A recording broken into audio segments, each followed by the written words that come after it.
Aujourd'hui, ce sera un book haul et c'est pas grave. Hello tout le monde, j'espère que vous allez tous et toutes très bien. Donc aujourd'hui, on se retrouve pour un book haul avec des achats Vinted, des achats magasins. Je, je, je me rappelle normalement ce qu'il y a de Vinted, enfin bref, ça c'est pas non plus le plus important. La seule chose que je veux dire par rapport à Vinted, je vais vous montrer après. J'ai été un petit peu déçue d'un de mes achats, d'une vendeuse. J'ai acheté les bouquins et ils n'étaient pas notés dans l'annonce. Moi, je ne m'en souviens pas. Je regarderai ça après. Mais sinon, je lui aurais clairement demandé un petit rabais de pas grand chose. Mais bon, voilà, c'est que j'ai eu un bouquin abîmé et je n'ai pas vraiment pas le souvenir que dans l'annonce il était noté qu'il était abîmé. Euh, Juste pour info, arrêtez, ça sert à rien de cacher ça aux gens parce que vous pouvez être comment dire, non payé par Vinted, donc ça sert à rien. Dites-le aux gens s'il y a quelque chose qui va pas. Vous allez voir que j'ai acheté un autre bouquin à une autre personne et elle me l'a dit. Elle m'a clairement redit après dans les messages. Est-ce que vous avez vu qu'il était abîmé? Oui, je l'ai vu, ça ne me dérange pas, ne vous inquiétez pas. Voilà, je suis pas embêtante, mais j'aime bien l'honnêteté et voilà. Si vous vendez sur Vinted, soyez honnête, tout simplement. Il est abîmé, il est abîmé. Ça sert à rien. C'est comme ça. Bref. Je vais vous les montrer tout de suite. Je vais vous montrer d'abord les petits formats, donc les formats poche. Donc ici, j'ai Sauvage, tome 1 et tome 2. Il y a aussi le tome 3, j'ai vu que c'était la fin. Donc je me le prendrai certainement si ça me plaît. Et c'est ceci que je vous dis que j'ai été déçue. Alors, vous voyez, le tome 2, il est nickel. Mais alors, le tome 1, quand je l'ai vu, au début, j'ai vu ça. J'ai dit non, ça, c'est pas correct. Elle aurait dû me le dire. C'est pas un... Ce n'est pas une... un défaut du transport, je veux dire. C'est pas un accident de transport parce qu'il est arraché ici, il est arraché ici. On voit que c'est plissé par rapport à une mise en carton ou un truc comme ça. Donc voilà, ça sert à rien, ça sert à rien. Je l'aurais certainement quand même acheté parce que c'était quand même pas cher. Mais bon, voilà, c'est ça que j'aime pas, c'est l'honnêteté. Enfin bref. Donc j'ai acheté les deux tomes de Sauvage de Maria Vallée. Ici, le tome 1, le dernier loup. Le tome 2, c'est La Cité des loups. Et il y a un tome 3, c'est Le Chant du loup. Et normalement, c'est tout, c'est une trilogie. Ça parle d'une jeune femme qui est, c'est des loups-garous, hein, donc des métamorphes. Ça parle d'une jeune femme métamorphe qui est tout en bas de la hiérarchie et qui va rencontrer un jeune homme blessé. Sauf que c'est soit elle se met avec lui pour lui sauver la vie, soit il meurt et elle ne veut pas qu'il meure. Et d'après ce que j'ai compris, il n'est pas si facile que ça à le deviner. Ce monsieur, il s'appelle comment? Tiberius Levero. Il n'est pas, comment ils disent, il est plus complexe qu'il n'y paraît et du coup ça menace un petit peu la tribu, la loi de la tribu et tout ça. Donc voilà, ça m'intéressait. Du coup j'ai le tome 2. Je pense que ça parle de deux personnes différentes parce que là on parle de Silver Nils de Tyr et ici de Elijah Sorenson. Donc voilà, et qui sont diamétralement opposés. Voilà, ici on parle de l'alpha, ici on parle vraiment du dernier de la hiérarchie. Donc voilà, j'ai quand même hâte de les lire parce que ça m'intriguait. Tout simplement, ça m'intriguait.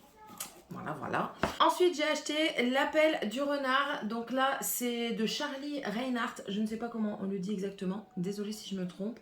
C'est une trilogie. Donc moi, j'ai le tome 1. Et en fait, ça m'intéressait parce qu'on parle de métamorphe renard. J'ai pas trouvé ça courant. Et bon, voilà, ça m'intéressait. Et ici, c'est l'histoire d'un shérif, Sander Jolan, et qui va découvrir un corps dans sa ville, alors que sa ville est tout à fait tranquille. Un corps mutilé. Il va vouloir retrouver le coupable et pour ce faire, il y a un Rangers, Will McBoyd, qui est envoyé par la meute de renards. Et en fait, ce Rangers doit l'aider à retrouver le coupable, mais en fait, c'est parce qu'il doit le faire taire avant qu'il trahisse le secret de la meute. Mais c'est sans compter sur l'attirance qu'il va y avoir entre les deux. Est-ce que ça va être facile de fausser la piste du shérif tout en étant un petit peu attiré et du coup ne pas avoir son cœur qui va prendre le dessus sur le, comment on dit, pas le besoin, sur le fait de protéger la meute tout simplement. Donc voilà, ça m'intéressait de par l'histoire de renard côté, voilà. Donc j'ai très hâte de le lire. Ensuite, j'ai acheté Les Sorcières de Pendle de Stacey Halls. Donc, à la base, j'avais acheté parce que ça parlait vraiment de sorcières, mais non. Je pensais, mais non. Bref, c'est une histoire qui m'intéresse quand même parce que ça parle de la chasse aux sorcières en 1612. Donc alors, on va parler d'une jeune fille de 17 ans qui est Fleetwood Shuttleworth. Elle essaie d'avoir des enfants, mais elle fait toujours des fausses couches, elle les perd à chaque fois. Et là, avec son enfant qui va naître, elle rencontre une femme, c'est Alice Gray, et qui va l'aider à avoir cet enfant qui va vivre.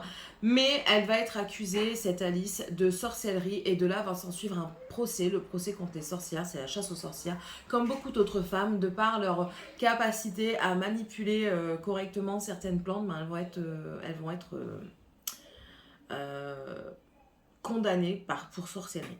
Donc ça m'intéresse quand même parce que ben, ça parle des faits réels un petit peu.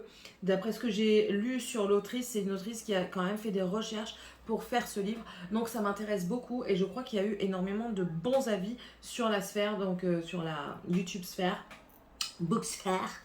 Donc voilà. Ouais, c'est un petit peu décousu encore. Alors ensuite, c'est que des gros bouquins.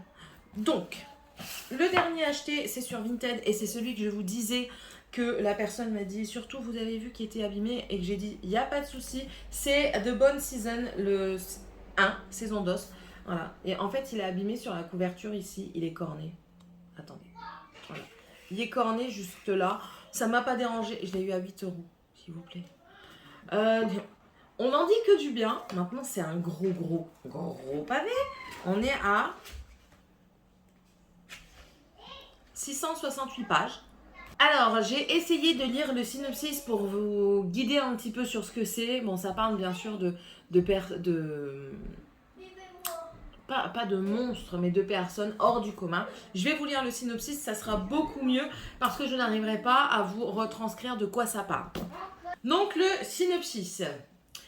2059, Paige travaille pour une organisation criminelle souterraine dans les rues de Sion, Londres, où elle récolte des informations en pénétrant dans l'esprit des gens, car Paige est une marche-rêve, une clairvoyante, et selon les règles de Sion, son existence même est déjà une trahison.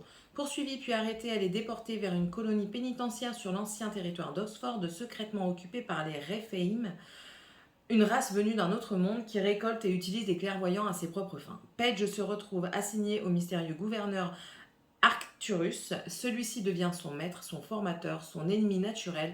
À ses côtés, elle va devoir apprendre à développer son pouvoir pour servir ses ravisseurs, mais surtout pour s'échapper de ce sinistre endroit où elle semble promise à une mort certaine. Ça paraissait super intéressant. Ça, il y a des avis, mais alors du feu de Dieu. C'est de Samantha Shannon, c'est celle qui a écrit aussi Le Prieuré de l'Oranger, que j'ai également, j'ai la partie 1. Qui est dans ma palle pour le Mystical Summer Challenge. Oh, j'ai réussi à le dire. J'ai oublié le mot festival, mais c'est pas grave. Donc voilà, celui-ci, il est en lecture commune. Du coup, j'hésite à le remplacer par quelque chose dans les miens. On verra bien. On verra bien selon ma capacité là à commencer à vider ma palle. D'accord. Donc voilà. Mais voilà, c'était très intéressant. Je crois qu'il y a déjà 4 tomes de sortie. Et franchement, on n'en entend que du bien. Il y a des éloges de partout. Il y en a, là, il y a Andy Serkis. Je ne sais pas qui c'est ces personnes, mais c'est écrit vraiment extraordinaire et palpitant. Ce livre évoque à la fois la tyrannie politique de George Orwell et la création de mythes de Tolkien. Donc franchement, c'est tout ce qui me fait pour plaire à moi. Ensuite, j'ai acheté Le plus doux des poisons de Nathalie Mahé. Alors, c'est l'histoire d'une jeune fille où elle vit dans un royaume, oui, dans un monde qui est régi par la magie, sauf qu'elle n'a pas beaucoup de pouvoir. Elle a juste le pouvoir de parler aux animaux et c'est ce qui fait qu'elle travaille dans l'écurie du roi avec son père. Il va y avoir une fête que le roi, quelque chose que le roi va remettre au goût du jour, on va dire. Et suite à ça, il y a une fête qui va avoir lieu. Elle va décider, c'est Zaru, je crois qu'elle s'appelle, ouais, Zaru. Elle va décider de s'y inviter et là, elle va être prise entre deux feux, entre les deux princes qui vont tomber, je pense, amoureux d'elle. D'après ce que j'ai compris, ils vont tomber amoureux d'elle. Et ils ne s'entendent pas les deux princes, d'où le plus doux des poisons. Et elle va essayer de calmer le jeu, de les relaxer. Donc je ne sais pas comment ça va se faire. C'est une duologie. Le deuxième tome est sorti. Je vais me l'acheter comme ça, j'aurai les deux trucs. Même si je ne sais pas si ça va me plaire, je vais quand même l'acheter. Comme ça au moins je l'ai. Et puis je vais le lire assez rapidement. Peut-être. Mais bon, voilà, ça m'a intrigué beaucoup. Pareil, ça c'était par contre des avis quand même assez mitigés sur la Booksfair. Mais j'ai envie de me faire ma propre idée. Voilà. Ensuite, j'ai acheté de Shelby Mahurin Serpent and Dove. Je crois que ça c'est une trilogie. Donc ça c'est une trilogie. Le dernier tome n'est pas encore sorti en français, il est sorti en anglais. Pour ceux qui veulent lire l'anglais. C'est pas mon cas. On continue les apartés. Hein. Alors ici, c'est un peu... Je vais vous le lire. Les gros trucs comme ça, je préfère vous le lire. Il y a 2 ans, Louise a fui son clan et s'est réfugiée dans la ville de Césarine où les sorcières comme elle sont craintes, chassées et brûlées. La jeune femme a renoncé à la magie et vit désormais de petits larcins. Alors qu'elle prépare le vol d'une bague magique très rare, les événements vont s'enchaîner pour tout faire basculer dans le chaos. De son côté, Red, un chasseur assermenté par l'église, vit sa vie selon un seul principe, ne pas laisser une seule sorcière en vie. Son chemin n'aurait jamais dû croiser celui de Louise, mais un concours de circonstances va les rapprocher malgré eux et les contraindre à une union impossible et inattendue, le Saint-Mariage. La guerre entre les sorcières et l'Église est ancienne et les dangereux ennemis de Louise représentent une terrible menace. Partagée entre ses sentiments croissants et sa nature, la jeune femme va devoir faire un choix entre le cœur et la raison. Encore une fois, c'est un livre qui a eu de très bons avis, c'est pour ça qu'il m'intéressait aussi. Et quand j'avais lu le synopsis, ça m'avait intéressé. On parle de sorcières, on parle d'amour comme ça, c'est comme on dit enemies to lovers. Donc voilà, ça m'intéressait beaucoup. S'il me plaît, je me prendrai le 2 et après le 3 bien sûr. Mais voilà, très contente de l'avoir trouvé. Je crois que c'est sur Vinted aussi. Ensuite, j'ai acheté The Kiss Deception de Mary E. Pearson. Donc ça, c'est le livre 1. Il y en a 3, je crois. Je crois que c'est une trilogie. Le deuxième est sorti, le troisième, je ne sais pas. Je ne pense pas. Bref, c'est l'histoire de Lia, une princesse qui est destinée à épouser un prince. Comment il s'appelle, on ne sait pas. Ah si, Dalbrek. Mais elle a tellement peur qu'elle s'enfuit. Elle va très loin et elle pense que la distance qu'elle a mis entre le royaume qu'elle a fui et sa nouvelle vie, il y a assez de kilomètres, on va dire, entre eux et que du coup elle peut tout échapper, sauf que il y a 2 personnes qui vont entrer dans sa vie à un moment donné. Ces deux personnes ne sont d'autres que le prince et un assassin qui sont venus pour la tuer parce que justement elle a humilié 2 royaumes, le sien et celui du prince, et ça on peut pas passer à côté. Comment elle va s'y prendre pour éviter le pire, comment elle va faire, on sait pas. Donc voilà, ça m'intrigue quand même. Pareil, beaucoup de bons avis. Donc j'ai hâte de le lire. C'est beaucoup de livres que j'ai hâte de lire, mais en même temps, si je les achète, c'est que j'ai hâte de tous les lire. Et en dernier, c'est le tome 1 de Hadès et Perséphone, A Touch of Darkness, de Scarlett Sinclair. Et ça, c'est vraiment quelque chose qui m'intrigue énormément parce que on parle de la mythologie grecque et j'adore la mythologie grecque, surtout Hadès. Moi, je ne suis pas quelqu'un qui est fan de... Enfin, j'aime bien les Percy Jackson, franchement, j'ai adoré. Mais moi, j'aime bien les bad boys. Clairement, j'aime bien les bad boys. C'est comme ça. Donc là, Hadès, pour moi, c'est un bad boy. Et ici, en fait, c'est l'histoire de Perséphone, du coup, dans les temps actuels. C'est ça, hein, ouais, à peu près les temps actuels. Elle part en discothèque. C'est ça, hein.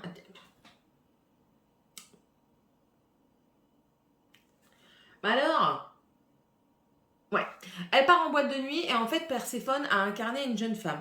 Lors de cette boîte de nuit, elle se retrouve à la table de jeu d'Hadès, qu'elle ne sait pas encore que c'est Hadès. Et de là, elle va perdre, je crois. Et ouais, je pense qu'elle va perdre parce qu'elle se retrouve liée à un contrat qui va l'amener aux enfers. Et dans la cour des ténèbres, elle va devoir faire un monde, elle va devoir créer la vie en fait. Elle va devoir créer quelque chose pour, oui c'est ça, créer la vie. Et du coup, qu'est-ce qui va se passer? Est-ce qu'ils vont s'aimer? Il y a déjà le tome 2 qui est sorti et le tome 3 dans pas longtemps d'après ce que j'ai compris. Donc j'aimerais bien le lire assez vite. De toute façon, il est dans une lecture commune pour le Mystical Challenge, Festival Challenge. Et comme ça, je lirai le 2 assez rapidement. Franchement, ça a l'air d'être super bien. Pareil, beaucoup d'avis super. Donc, j'ai hâte. Voilà comment se termine ce haul. Alors, j'ai encore un livre qui est en attente. Je ne sais pas si je vais le recevoir. Je l'ai commandé sur Vinted. C'est Loré. Mais le truc, c'est qu'il est bloqué. Il est bloqué chez Mondial Relais. J'aurais trop aimé l'avoir. Mais bon, je suis tributaire de l'acheminement. Voilà. J'espère en tout cas que cette vidéo vous aura plu. Je vous ai dit hein, que j'allais faire beaucoup plus de choses en rapport avec la lecture. Ma chaîne commence à changer, je vais vous en parler un petit peu dans le vlog. Dites-moi un petit peu si vous avez des livres que vous avez achetés récemment, des recommandations à me faire. Ça fait toujours plaisir de savoir ce que vous lisez. Si vous avez quelque chose à me recommander qui pourrait me plaire aussi et qui pourrait peut-être me sortir de ma zone de confort. Dites-moi un petit peu si vous avez lu ce que moi j'ai acheté et ce que vous en avez pensé, sans me spoiler. Hein. Pas de spoiler. Hein. Non, interdiction.